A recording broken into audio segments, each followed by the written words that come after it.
Assalamualaikum warahmatullahi wabarakatuh. Perkenalkan, nama aku Risti Nur Habibah dengan NIM 2285220015. Di sini aku akan ngejelasin tentang materi Trade Oriented Theories John Holland Typology untuk memenuhi ujian akhir semester bimbingan konseling karir yang diampu oleh dosen Ibu Rauda Zaima Dalimunte MPD.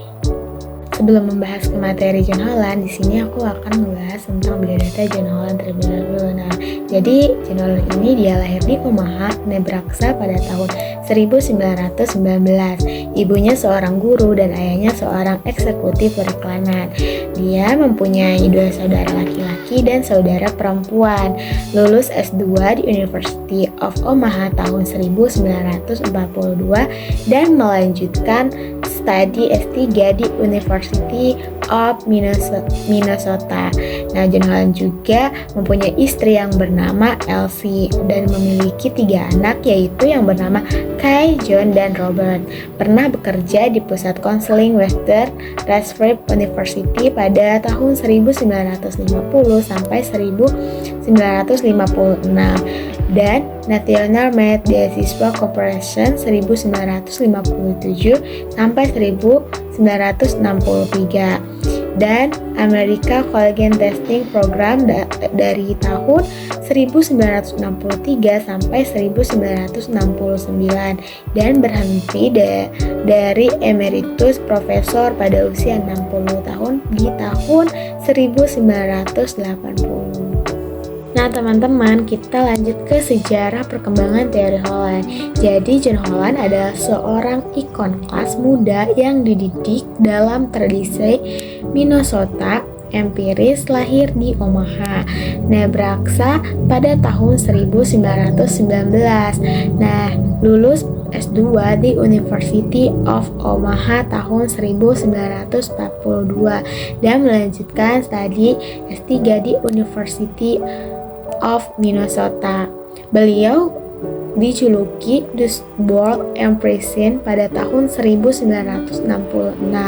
Holland berpendapat bahwa lingkungan okupasional itu adalah realistik, intelektual, artistik, sosial, pengusaha, dan konvensional.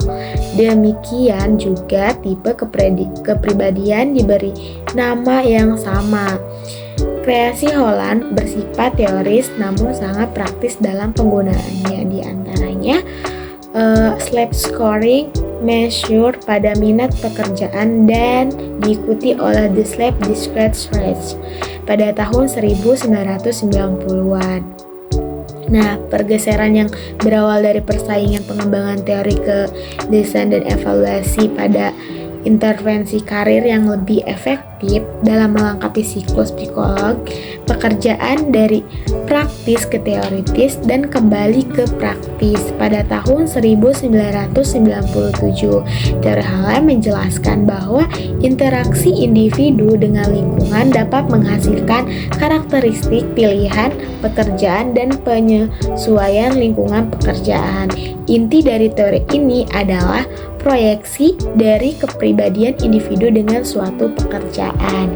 Teori ini menganggap bahwa suatu pemilihan pekerjaan atau jabatan adalah hasil dari interaksi antara faktor keturunan dengan segala pengaruh budaya, teman bergaul, orang tua, orang dewasa yang dianggap memiliki peranan penting dari profesional yang mengikutinya. Dalam ukuran besar, Holland memiliki model dan akun instrumen yang berkreasi dan praktis. Nah, di sini juga ada konsep teori Holland. Jadi konsep teori Holland ini terdapat 6 bagian. Yang pertama ada investigatif. Nah, apa sih investigatif ini? Tipe perilaku investigasi ini ditandai suatu tugas-tugas yang memerlukan kemampuan yang bersifat abstrak dan berkreativitas, dan dalam lingkungan ini individu memilih cara yang menggunakan pemikiran rasional untuk memecahkan masalah yang mereka hadapi. Nah, dan yang kedua ada artistik. Tipe model orientasi ini memiliki kecenderungan berhubungan dengan orang lain secara tidak langsung, bersifat sosial, dan sulit menyesuaikan diri. Contohnya, pekerjaan untuk dengan orientasi ini adalah penyair, ahli musik, pencipta lagu, ahli kartun, ahli drama, dan pekerjaan sejenis lainnya. Dan ketiga ada sosial. Lingkungan adalah tempat seorang berinteraksi dengan orang lain, di mana ia membutuhkan kemampuan untuk menginterpretasikan dan mengubah perilaku untuk berkomunikasi dengan orang lain. Yang keempat ada enterprising. Tipe model ini memiliki ciri-ciri seperti menggunakan keterampilan berbicara untuk bertindak dalam situasi di mana orang lain dapat dikendalikan atau dipengaruhi. Nah, dan yang kelima ada konvensional.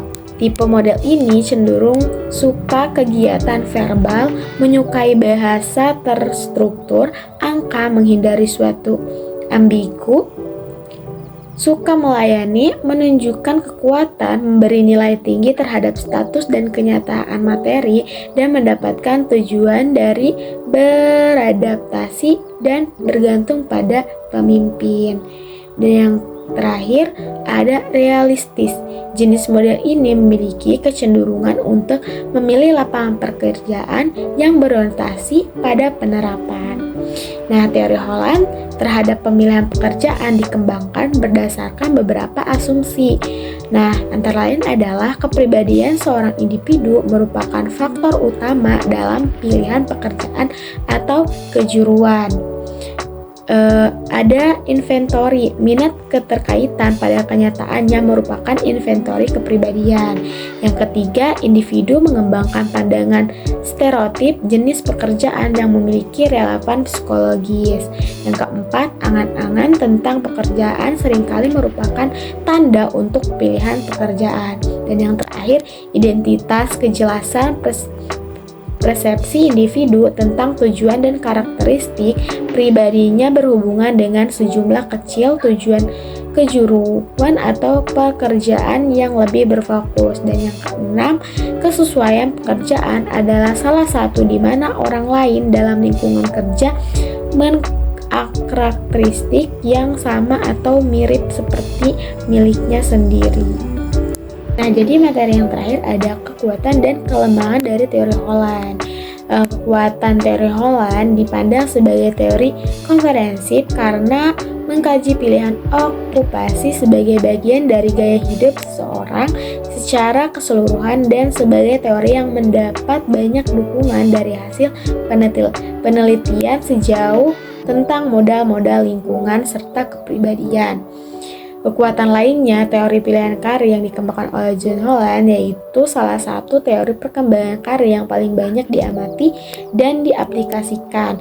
Nah, sedangkan kekurangan pada teori Holland yaitu kurang melihat proses perkembangan yang mendasarkan keenam tipe kepribadian dan tidak memperlihatkan fase-fase tertentu dalam proses perkembangan itu serta akumulasi tentang umur, tentang tahap-tahap atau tingkat yang bisa diraih oleh seorang dalam bidang okupasi tertentu. Holland menentukan pada taraf inteligensi yang memungkinkan tingkat pendidikan sekolah tertentu, tetapi dipertanyakan apakah masih terdapat faktor-faktor lainnya. Nah, selanjutnya teori fit person environment pada umumnya menjumpai beberapa dukungan, namun bukti validitas teori Holland sedikit lemah. Teman-teman, mungkin hanya itu saja penyampaian review materi dari aku. Kurang lebihnya mohon maaf. Assalamualaikum warahmatullahi wabarakatuh.